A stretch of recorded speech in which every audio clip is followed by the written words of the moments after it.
From some of the comments I get on videos I make about the Nazi regime, there seems to be a lot of misinformation being passed around. That is really disheartening, and I wish there was something I could do about that. Well, I can make this video.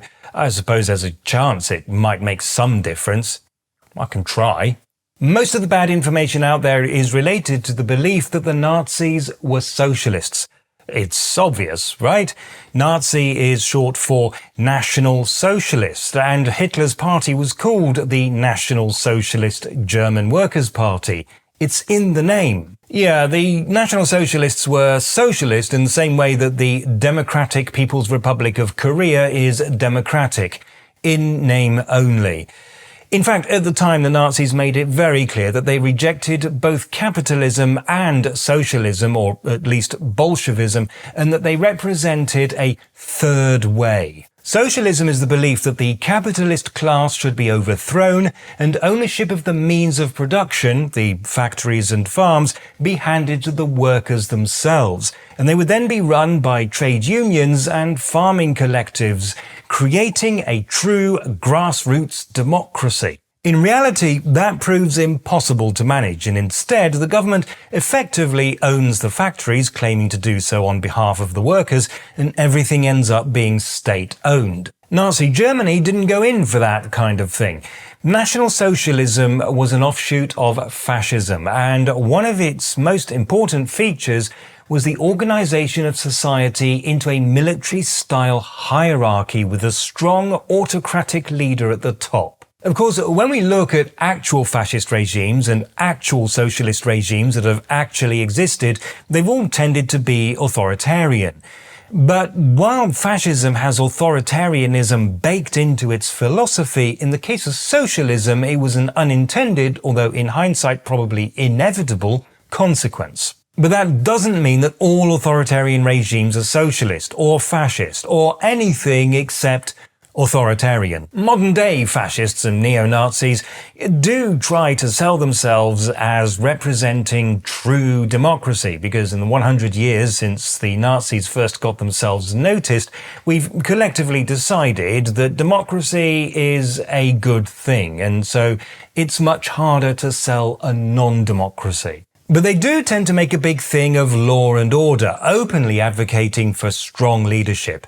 For example, in the debate about fare dodging, they're more likely to argue for strict enforcement. Socialists are more likely to argue for decriminalization or even free public transport. But didn't the Nazis nationalize everything?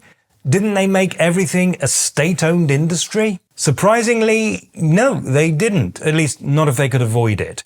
They did make sure that companies were in the hands of business leaders they could trust, but they didn't actually own the companies themselves, unless it was necessary either for the war effort or because there was no other realistic option. A great example of this is the Volkswagen. It was made by the government, but only because nobody else was prepared to do it. You see, Hitler had an impossible dream, a family car that could be purchased for the price of a motorcycle. But all the car manufacturers in Germany had absolutely no interest in investing in something that would inevitably bankrupt them. So the government had to build its own factory.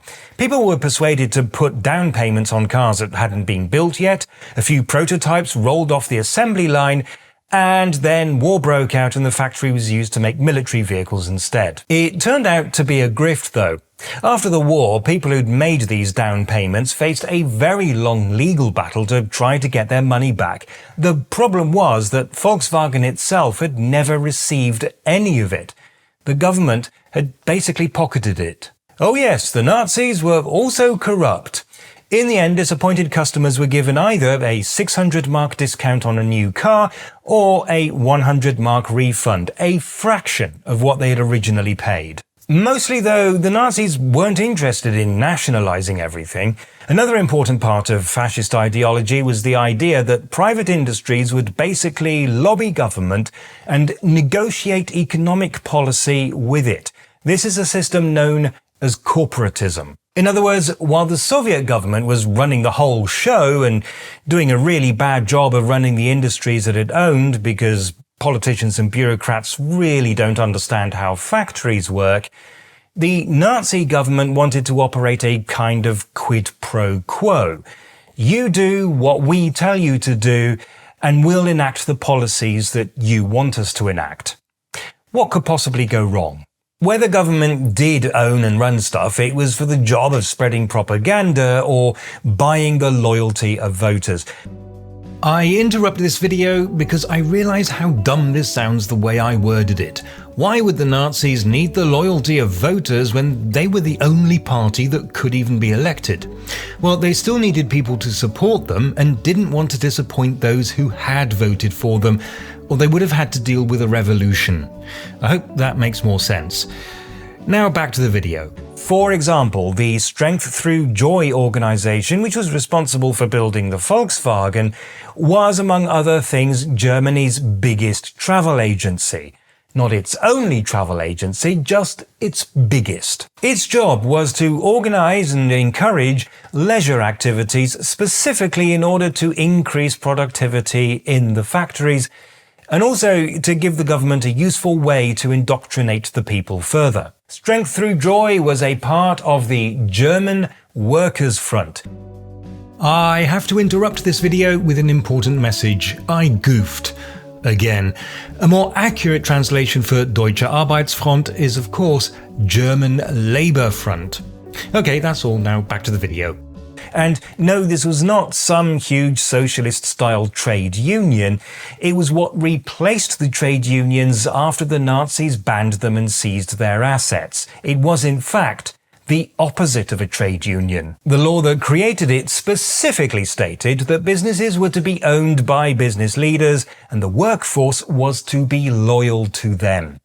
Socialism, remember, is the idea that factories should be owned by the workers, usually through trade unions. Despite its name, which was of course propaganda, the German Workers' Front was a means by which the government could indoctrinate the people and by which business owners could impose their will on the workforce. There was no collective bargaining here, and strikes were outlawed. The collective bargaining was supposed to happen at the top between business owners and the government. Workers were to do what they were told and be satisfied with whatever they were paid. Again, although something similar ended up happening in the Soviet Union, it wasn't supposed to be part of the deal. In Nazi Germany, it was always the deal. And then there's social welfare, which is often associated with socialism, although most countries have it in one form or another. And the big lie I often hear about it is that in Germany it was a Nazi thing. But it wasn't. The Nazis inherited a system that was largely the work of Bismarck, the guy who unified Germany in 1871. And they made cuts to it, and in particular denied access to it for certain categories of people. Fascism, and therefore also Nazism, tends towards social Darwinism. This is the belief that the best way to strengthen society as a whole is simply to let its weakest members die. That way, only the strongest survive. In addition, people the Nazis simply didn't like were denied social welfare. It was being used as a tool to help ethnically cleanse the nation. And where they did create new organizations, this was to replace existing local organizations and independent charities to make it easier for the regime to impose its will on the people. And so there it is, a very, very brief description of some of the differences between fascism and socialism. Nazi Germany and the Soviet Union were very similarly authoritarian and oppressive, but they got to that state from very different directions. And if you enjoyed this video, you will also enjoy the one that I've linked to down there, By Order of the Glorious Republic of Rewboss.